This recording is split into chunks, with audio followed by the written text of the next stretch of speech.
Vous écoutez l'épisode 168 du podcast Mes trucs de prof, dans lequel nous parlons de ludopédagogie et de jeux dans les apprentissages. Je suis Émilie Lefatan, je suis formatrice et coach professionnelle spécialisée dans l'accompagnement des professionnels de l'enseignement, de l'éducation et de la formation. Et dans le podcast Mes trucs de prof, je partage avec la communauté enseignante des réflexions, des conseils, des découvertes, avec l'intention de réfléchir et de faire réfléchir, de remettre du sens et du bien-être dans les pratiques et par ricochet dans la vie des élèves. Mes trucs de prof est disponible sur toutes les plateformes et également sur le site mestrucsdeprof.fr. Et si vous avez envie de travailler avec moi, je vous propose de faire un tour sur mestrucsdecoach.fr pour découvrir les différents accompagnements que je propose, qu'ils soient individuels ou collectifs. Hello, je vous retrouve pour ce nouvel épisode du podcast Mes trucs de prof, dans lequel nous allons parler de jeux et de ludopédagogie. On utilise souvent l'expression « c'est ludique », notamment quand on parle de certaines situations d'apprentissage. Mais finalement, qu'est-ce que ça veut réellement dire ? Est-ce qu'on parle de jouer pour apprendre ou d'apprendre en jouant ou des deux ? Que veulent dire les mots ludopédagogie ? Qu'est-ce qu'on entend quand on veut parler d'apprentissage par le jeu, de jeu éducatif, de jeu pédagogique, de gamification, de serious game, de jeu libre, de jeu symbolique ? Quelle est la différence entre tous ces termes qui tournent autour de cette notion de jeu ? À quoi ça sert finalement et comment on peut s'y retrouver ? Donc dans cet épisode, j'essaie de clarifier tout cela et vous me direz si j'ai réussi à la fin. Et je vais commencer par vous parler de ce qu'est la ludopédagogie pour ensuite vous parler de jouer pour apprendre, puis d'apprendre en jouant. Et enfin, je terminerai par ce qu'est la gamification et je vous parlerai aussi de serious game. La ludopédagogie, c'est en quelque sorte la pédagogie du jeu ou même la pédagogie des jeux. C'est un peu la réflexion qu'on va avoir sur l'utilisation du jeu dans un contexte d'enseignement ou dans un contexte de formation. Comment se servir du jeu quand on veut enseigner ou former. Et donc la ludopédagogie, c'est un petit peu la science qui va étudier tout ça, ou la discipline qui va se proposer de questionner tous ces usages. Il y a derrière ça cette idée d'aller chercher quels sont les bienfaits du jeu dans les apprentissages. C'est vrai que quand on pense à quelque chose de ludique, on pense souvent au caractère amusant d'un apprentissage ou d'une situation, au fait que ce soit drôle, peut-être par opposition à quelque chose qui aurait pu être un petit peu rébarbatif ou pénible, pas très motivant. Et donc il y a cette idée, cette volonté de rendre l'apprentissage amusant pour pouvoir en faire un levier de motivation. Et quand on est dans ce point de vue-là, on est plutôt dans quelque chose qui pourrait s'apparenter à apprendre en jouant. Donc, on a quelque chose à apprendre et on veut le rendre amusant, sympa, pour rester motivé à l'apprendre, voire ne pas se rendre compte qu'on apprend. Et quand on est dans jouer pour apprendre, là, l'idée, c'est qu'on a un jeu, mais qui est fait pour nous permettre d'apprendre des choses, en tout cas, auxquelles on va jouer avec cette intention ou cette volonté de développer des connaissances ou des compétences. Eh bien, en ludopédagogie, on va réfléchir à la façon dont le jeu permet d'assimiler des connaissances, de développer des compétences. On va se demander quelles sont les conditions, quels sont les mécanismes, quelles sont les modalités qui rendent cela possible, qui permettent de pouvoir apprendre en jouant ou de pouvoir jouer pour apprendre, de réfléchir aussi à comment concevoir ces jeux. Et par concevoir, c'est vraiment dans les deux sens de ce terme, c'est-à-dire la conception du jeu en elle-même, mais aussi la conception qu'on en a, comment le voir, le jeu. Et donc, la ludopédagogie, elle va partir du principe que le jeu peut renforcer la motivation, peut renforcer l'engagement, va aussi inciter à faire des choses de manière assez intuitive, sans trop réfléchir, et que le jeu va aussi nous inciter à explorer des choses par ce que le jeu est intrinsèquement. Et c'est ce qu'on appelle le phénomène d'affordance. C'est-à-dire que le jeu, par ce qu'il est, en soi, va induire certaines pratiques, certains usages, va apporter un contexte qui, sans trop réfléchir, va nous amener à faire certaines choses. Donc la ludopédagogie, au final, elle regroupe de nombreux usages du jeu, et elle est complètement différent, et elle va nous permettre de comprendre comment cela fonctionne et comment l'utiliser de manière efficiente dans notre pédagogie.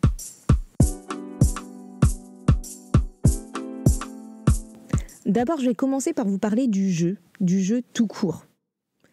L'idée, c'est vraiment de garder cet usage du jeu où on va laisser les élèves jouer, mais vraiment jouer, en ayant conscience, nous, que quand ils jouent, ils apprennent des choses, mais sans avoir, en tout cas sans partager les enjeux de ce qu'ils sont en train de faire.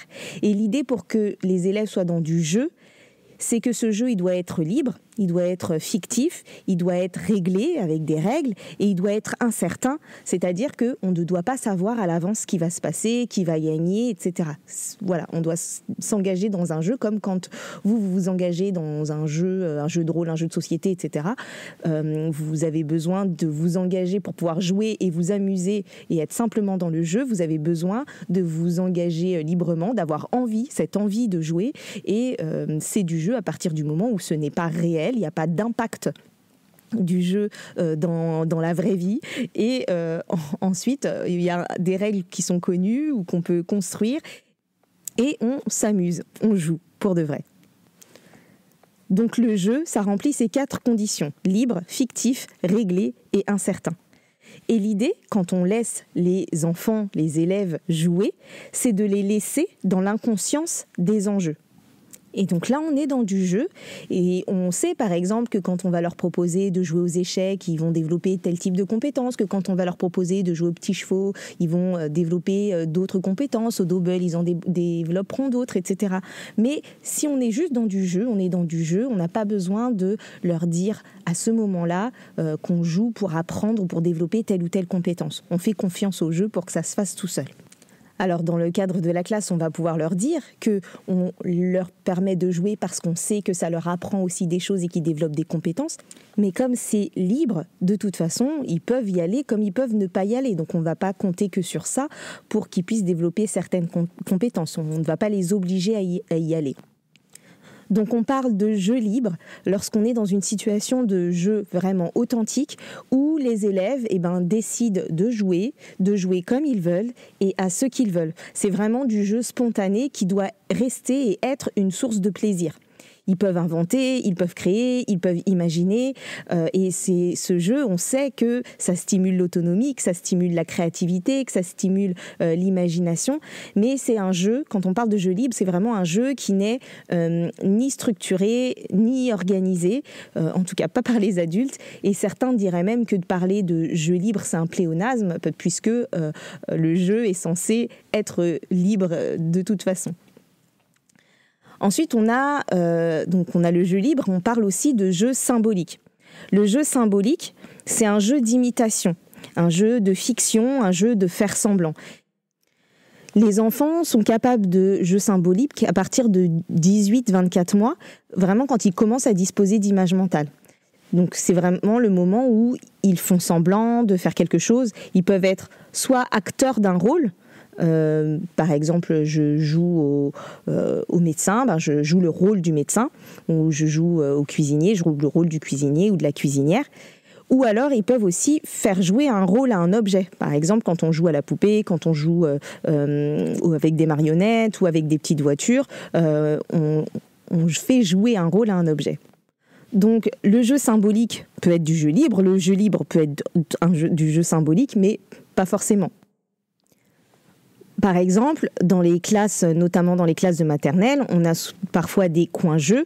Et ces coins-jeux, ce sont des espaces donc aménagés pour y jouer. Ils induisent des contextes.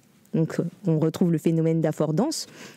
Et ce qu'on y fait peut relever du jeu libre, si les élèves y vont comme ils veulent et ils jouent à ce qu'ils veulent, ou plutôt d'un jeu éducatif, on en parlera après, si le jeu est induit par l'enseignant dans un contexte d'apprentissage. Donc pour du jeu libre, dans ces coins, on va devoir penser ces espaces pour qu'ils favorisent certains usages, certains échanges. On va penser vraiment l'espace pour permettre aux élèves de jouer. Et comme on est dans du jeu libre, eh bien c'est tout cet aménagement qui va induire les usages que les élèves en auront. Donc plus c'est riche, plus il y a du matériel de qualité précis, varié, plus les élèves pourront imaginer des choses différentes. Donc les élèves, ils vont de façon libre si c'est du jeu libre. Quoi qu'il arrive, ça reste du jeu symbolique. Et si nous, adultes, on y va et qu'on va vraiment jouer avec les élèves, qu'on rentre dans le jeu qu'ils nous proposent, qu'on fait des propositions, mais qu'on est vraiment en train de jouer, là, ça reste du jeu libre. À partir du moment où on va dicter des consignes, des comportements, ou demander à ce qu'il se passe des choses, ou donner des scénarios, là, on n'est plus dans du jeu libre. Quand on parle de jeux, on peut aussi penser aux jeux de société, qui eux aussi ont pour première vocation de simplement jouer, mais qui, je le disais tout à l'heure, développent également des compétences. Donc pareil, on est dans du jeu libre quand le jeu est à disposition et que les élèves peuvent choisir de se saisir des jeux de société pour s'amuser et pour jouer. Ou alors, parfois on va se servir des jeux de société avec une visée pédagogique particulière, et à ce moment-là, on n'est plus dans du jeu libre.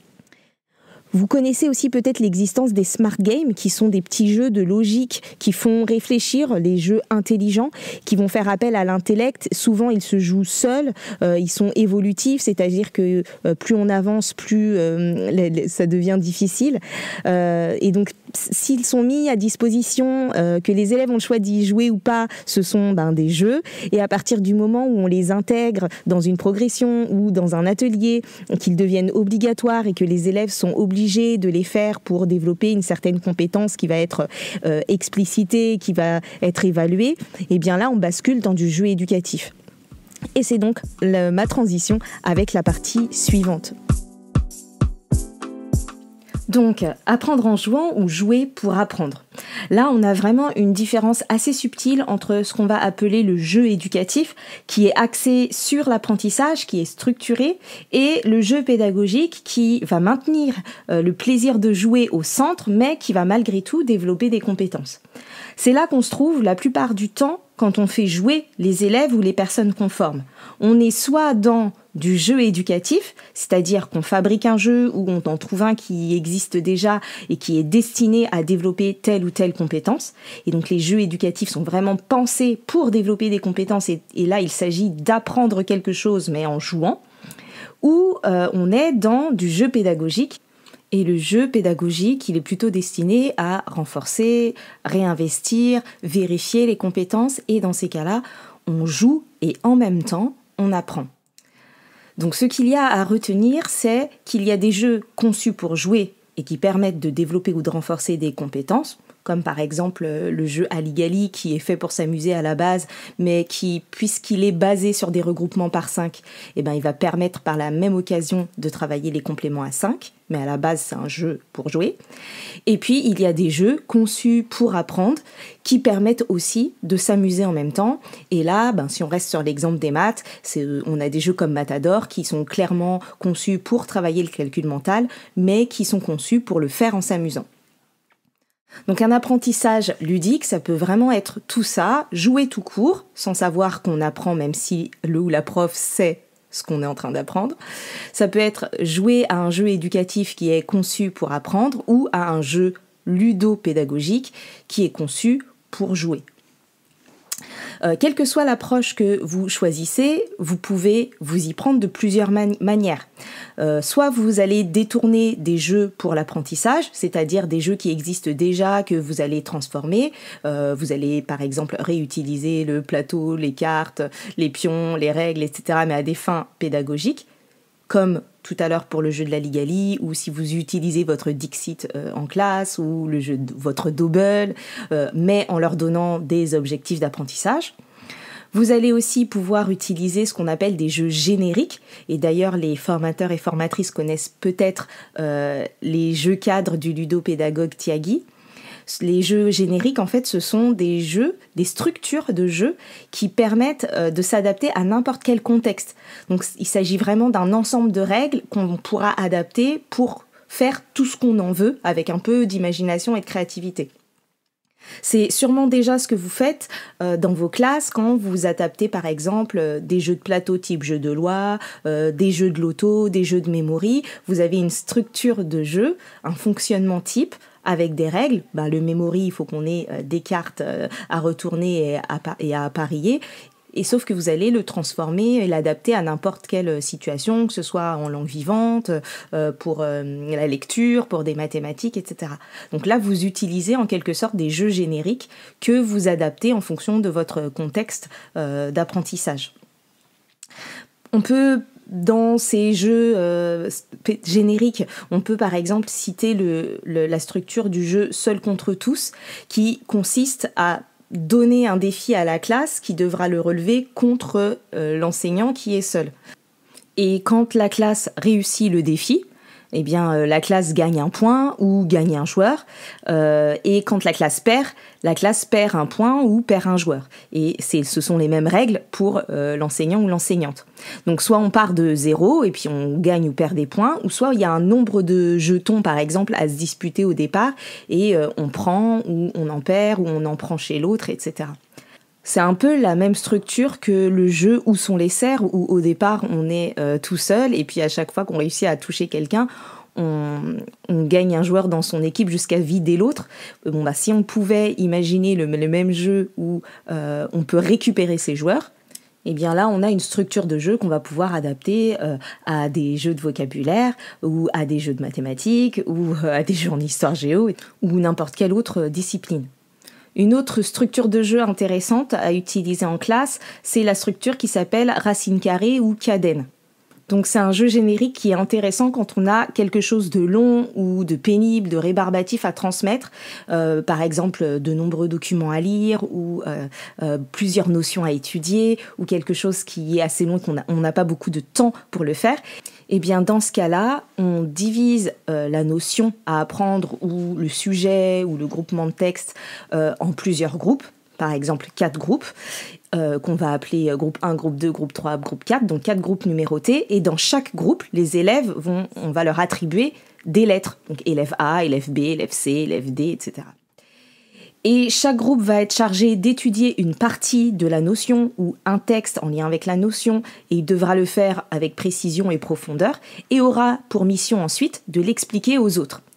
Ça, c'est dans un premier temps. Et dans un deuxième temps, une fois qu'ils sont experts donc, de leur sujet ou de leur texte, les élèves vont se regrouper cette fois-ci par lettres, donc tous les A ensemble, tous les B ensemble, tous les C ensemble, etc. Et ils vont pouvoir partager leurs connaissances. Donc ça, vous pouvez le faire sur vraiment n'importe quelle thématique d'apprentissage. Imaginons que vous êtes en train de travailler sur la Révolution française. Vous pouvez avoir un groupe qui travaille sur un événement particulier, un autre sur un autre événement, un autre qui va travailler peut-être sur un tableau ou un texte. Et ensuite, chacun va devoir expliquer aux autres ce qu'ils ont appris de leur document ou de leur sujet. Et en assez peu de temps, ils vont pouvoir glaner différentes informations et confronter leurs informations.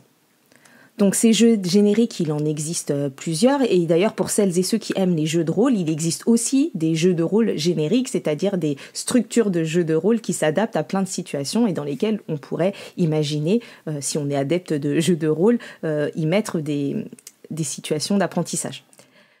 Pour mettre du jeu dans les apprentissages, on assiste aussi depuis quelques années à l'essor de l'escape game.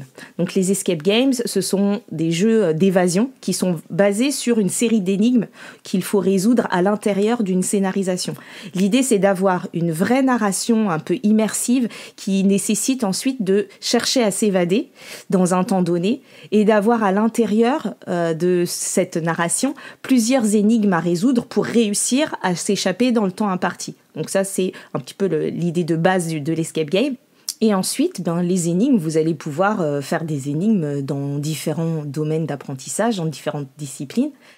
Et ces escape games, ils peuvent soit se dérouler grandeur nature dans une salle qu'on va aménager, décorer pour l'occasion, mais ils peuvent aussi se faire à une échelle plus modeste avec juste un plateau, des consignes et un peu d'imagination. Et ils sont vraiment très motivants pour les élèves qui vont vite se prendre au jeu. Ça permet de travailler en groupe et ça permet aussi à l'enseignant d'observer le fonctionnement de ces groupes, de regarder un peu les prises de lead, la gestion du stress, du chrono, la prise de risque, la persévérance, ceux qui motivent leur équipe à aller jusqu'au bout, ceux qui baissent vite les bras, etc. Donc c'est intéressant aussi de ce point de vue-là. Ensuite, pour mettre du jeu dans les apprentissages, on peut aussi utiliser le jeu théâtral de plusieurs manières possibles. On peut l'utiliser pour de la simulation, par exemple, en mettant en scène des situations de vie ou des situations professionnelles, pour s'entraîner à mobiliser nos connaissances, à développer certaines compétences en situation simulée. C'est ce qu'on fait souvent en langue vivante, quand par exemple on simule la réservation d'un billet pour partir aux États-Unis en anglais, par exemple, pour pouvoir travailler le langage en situation. Mais on peut aussi le faire pour jouer des situations qui vont nous permettre de mobiliser des compétences mathématiques, comme quand on joue au marchand ou à la marchande, des compétences langagières, des compétences réflexives. C'est un peu ce qu'on évoquait avec Mélanie Rambaud dans l'épisode 166 sur les espaces à scénarios, où elle crée pour ses élèves des scénarios à utiliser dans des espaces aménagés et décorés pour pouvoir travailler certaines compétences. Je vous laisse aller écouter l'épisode si ça vous intéresse. On peut aussi utiliser le jeu théâtral pour développer des compétences psychosociales, développer sa pensée créative pour trouver des solutions par exemple, développer sa pensée critique pour analyser, réfléchir à des dilemmes ou travailler en EMC. Et pour ça, il existe le Théâtre Forum, petite dédicace d'ailleurs à mon amie Elodie avec qui j'avais rédigé un mémoire sur le sujet pour notre titularisation en 2006.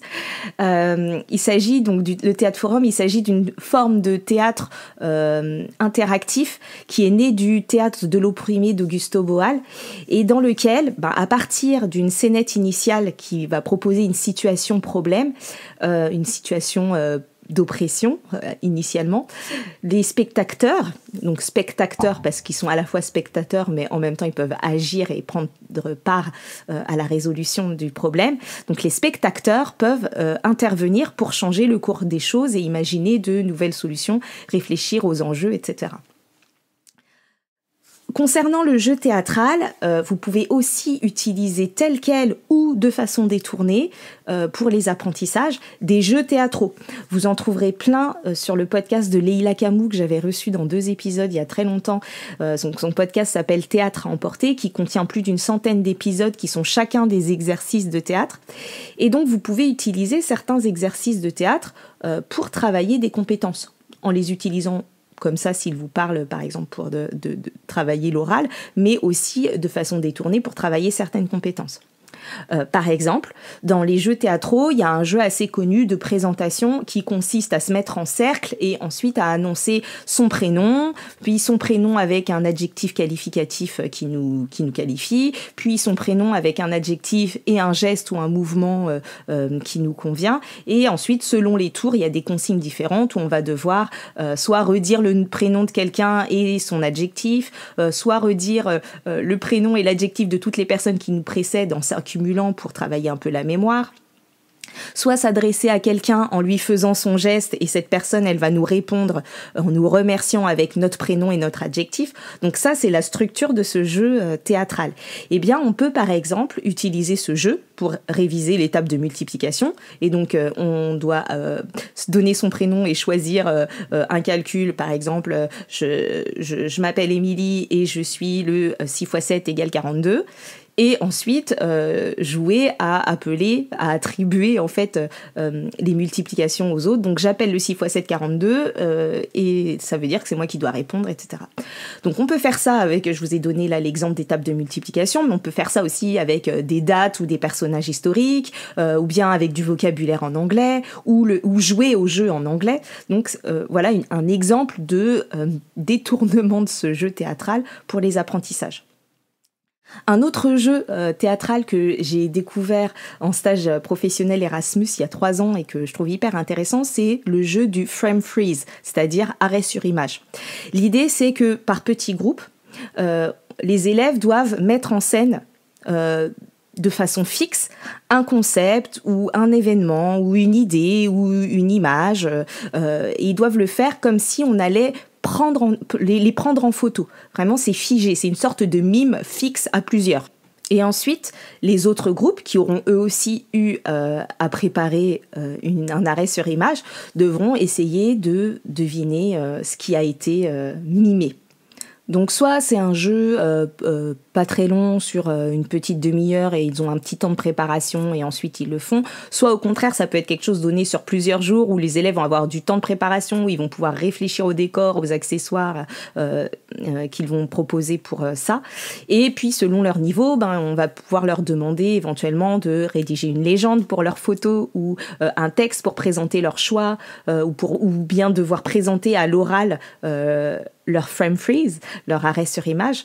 Et ça peut être fait à partir d'œuvres littéraires, à partir d'événements historiques, à partir de tableaux, à partir de concepts mathématiques. Par exemple, peut-être qu'un groupe va avoir à mimer le parallélisme, d'autres la perpendicularirité, d'autres pourraient avoir le triangle rectangle, enfin voilà, ou les triangles.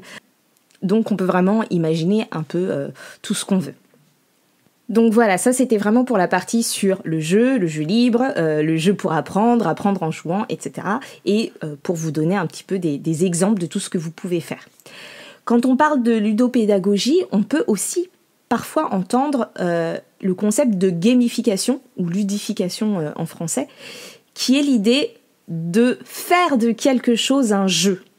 Quand on parle de gamification, on fait en général référence au fait d'utiliser les leviers du jeu, et notamment du jeu vidéo, du gaming, pour faire d'une expérience, que ce soit une expérience d'apprentissage ou pas, pour faire d'une expérience un jeu et améliorer du coup l'engagement des participants.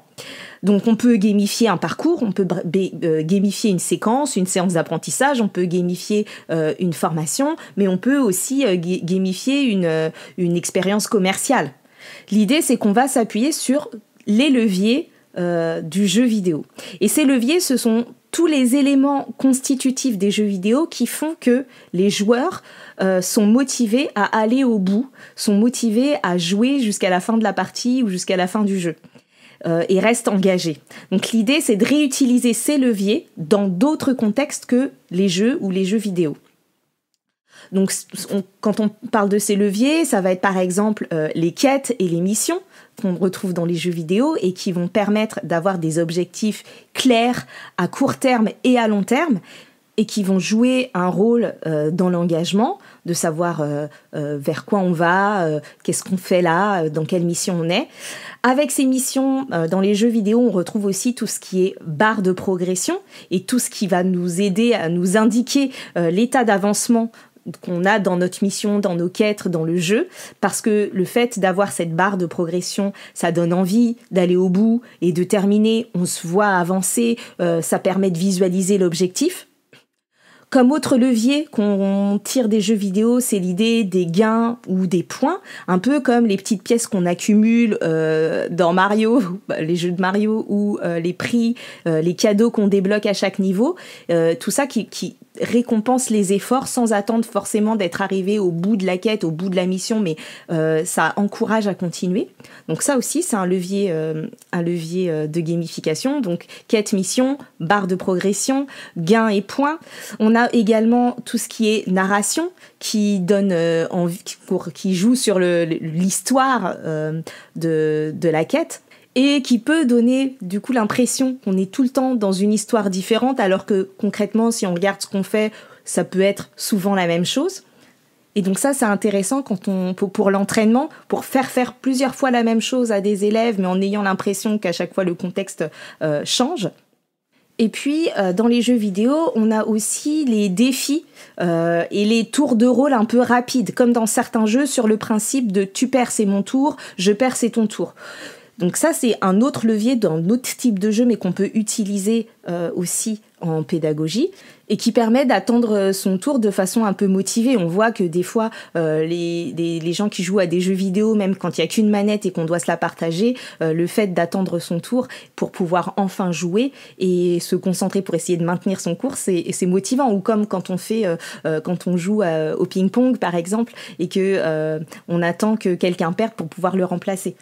Et puis, dans les jeux vidéo, on a aussi les modes multijoueurs qui font interagir des joueurs entre eux, parfois pour faire chacun dans leur coin des choses très différentes, mais ils peuvent en parler, ou parfois pour faire des choses différentes, mais qui vont permettre de collaborer et d'aboutir à quelque chose tous ensemble, ou parfois pour faire ensemble, pour mener ensemble des missions où chacun a son rôle, mais où chacun est indispensable à l'autre. Donc, dans les modes multijoueurs.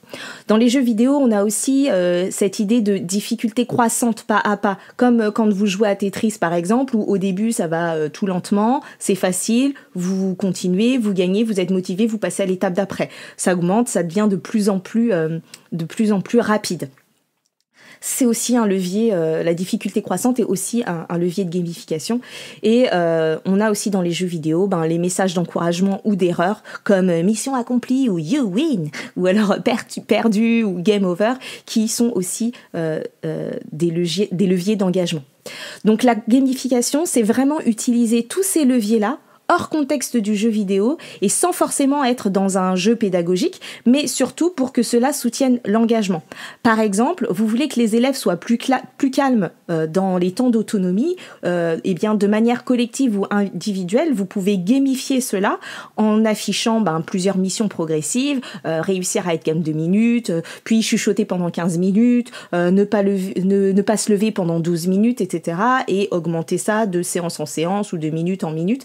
Et donc là, vous n'êtes pas dans un apprentissage disciplinaire, mais par contre, vous êtes en train d'utiliser des leviers de gamification pour améliorer le parcours d'apprentissage en autonomie.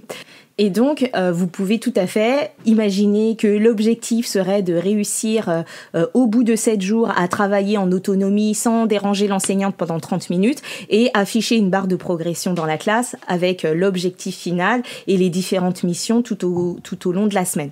Et bien là, en faisant ça, vous aurez gamifié, vous aurez utilisé de la gamification. Donc, on pourrait faire la même chose avec une préparation à une évaluation ou avec n'importe quoi d'autre. Et les personnes, par exemple, qui utilisent les ceintures de compétences dans leur classe sont dans une sorte de fonctionnement gamifié parce que les élèves ont des objectifs, voient leur progression, ont des missions, des étapes à franchir, des tests, des choses qui valorisent. Donc, la ceinture qui va être délivrée et qui va valoriser ce travail. Donc, on pourrait dire que le travail en ceinture de compétences est un travail gamifié. Et puis pour finir, je voudrais aussi vous parler très rapidement des serious games parce que c'est aussi quelque chose dont on peut entendre parler quand on parle de ludopédagogie. Donc les serious games ou jeux sérieux, c'est quand on crée un jeu vidéo ou une animation vidéo avec une finalité éducative ou informative ou formatrice ou commerciale. Donc il existe des edu-games qui ont pour but l'acquisition de savoir, et c'est le cas de tous les jeux vidéo qui permettent d'acquérir des compétences disciplinaires. Ceux qui ont connu comme moi jadis le jeu Adibou par exemple, c'était une sorte de prémisse du serious game. Si vous imaginez par exemple un jeu qui permettrait d'apprendre de nouvelles choses en mathématiques ou en histoire, eh bien il entrerait dans cette catégorie de serious game. Et je pense qu'on peut même ajouter dans les edu-games l'application Duolingo qui joue vraiment avec tous les leviers de gamification. Ensuite, on a l'exergame dans les serious games et l'exergame, donc mot valise de exercice et game, c'est un jeu qui va permettre de s'entraîner à réaliser une tâche notamment par la répétition. Donc là, ça va être le cas de tous les jeux vidéo qui permettent de s'entraîner ou de s'exercer. Ce serait le cas, par exemple, d'un jeu qui permettrait de s'entraîner à mieux mémoriser ses tables de multiplication. Ou comme le jeu qui existait sur la Nintendo DS il y a quelques années, le jeu du docteur Kawashima, où c'était un jeu vidéo qui était constitué de plein de petits exercices pour entraîner son cerveau à plus de rapidité ou à mieux mémoriser, etc. Donc EduGame, Exergame, on a aussi les News Games qui vont permettre à travers un jeu de transmettre un message ou une information. Ce serait le cas par exemple d'un jeu qui aurait pour but de sensibiliser à une cause ou à un risque. Voilà, donc ça ce sont des News Games. Ah, et puis dans la catégorie des exergames, j'ai oublié tous les jeux qui permettent de s'entraîner physiquement, de faire du sport par exemple grâce aux jeux vidéo. Et puis il existe aussi des social games qui eux visent à développer la collaboration entre les personnes, qui visent à faire les gens faire des choses ensemble. Et enfin, il existe aussi des advergames qui ont pour but de transmettre un message commercial, un message marketing. Donc ça, c'est dans la catégorie des serious games. Voilà, donc vous avez maintenant une vision plus claire, j'espère en tout cas, de tout le vocable qu'il existe autour du jeu en lien avec la pédagogie, et j'espère que cela vous aura inspiré soit des pratiques, soit des idées. Et parfois, eh bien, donc pour que cela reste du jeu, vous l'aurez compris, vous allez devoir taire les enjeux dont vous aurez évidemment conscience, mais justement pour que cela reste du jeu, tout simplement. Et puis, vous saurez donc pourquoi vous taisez les enjeux. Mais parfois, vous utiliserez des jeux existants avec une visée éducative ou un objectif d'apprentissage que vous aurez créé vous-même ou qui auront été créés par d'autres pour apprendre. Et d'autres fois, vous utiliserez des jeux ludopédagogiques conçus pour jouer, mais qui développent par la même occasion des compétences utiles. Et savoir tout ça vous permettra d'avoir conscience des enjeux pour utiliser le jeu dans votre pratique de manière consciente et intentionnelle. Parce que c'est cette intention, c'est votre intention qui déterminera la façon dont vous introduirez les jeux, la façon dont vous les débrieferez aussi. Parce que lorsqu'on a une intention pédagogique particulière, c'est-à-dire lorsqu'on utilise le jeu pour développer des compétences précises, qu'il s'agisse de compétences disciplinaires ou de compétences psychosociales, le plus important, c'est de ne pas zapper le débriefing, c'est-à-dire le moment où on se demande qu'est-ce que ça nous apprend. Ça peut être ce que nous apprenons en termes de nouvelles connaissances ou ce que nous apprenons sur nous ou sur notre fonctionnement en groupe. Ça peut être aussi en termes de stratégie par rapport à ce jeu, si on doit y rejouer. Mais quand on est dans un jeu avec une visée pédagogique, une visée d'apprentissage, c'est important de ne pas omettre cette phase de débrief. Parce que l'idée, c'est que les élèves ne font pas forcément de transfert, n'ont pas forcément conscience de ce qu'ils apprennent par le jeu. Et donc, quand on est dans du jeu avec une intention pédagogique, donc pas dans du jeu libre où on tait les enjeux, mais dans les autres formes de jeu, eh bien, l'explicitation des objectifs ne doit pas être négligée lorsqu'on apprend par le jeu. Et le débrief, la conclusion, la formalisation de ce que ça nous a appris ne doit pas être négligée non plus pour permettre aux élèves de mieux pouvoir transférer leurs connaissances et leurs compétences.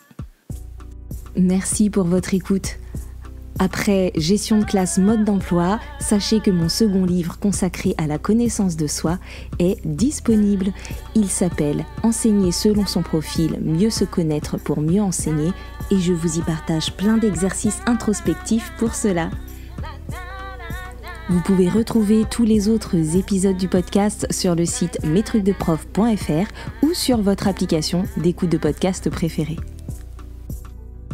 N'hésitez pas à laisser plein d'étoiles et des commentaires pour soutenir mon contenu et retrouvez-moi sur les réseaux sociaux LinkedIn, Instagram, Facebook pour suivre mes actualités.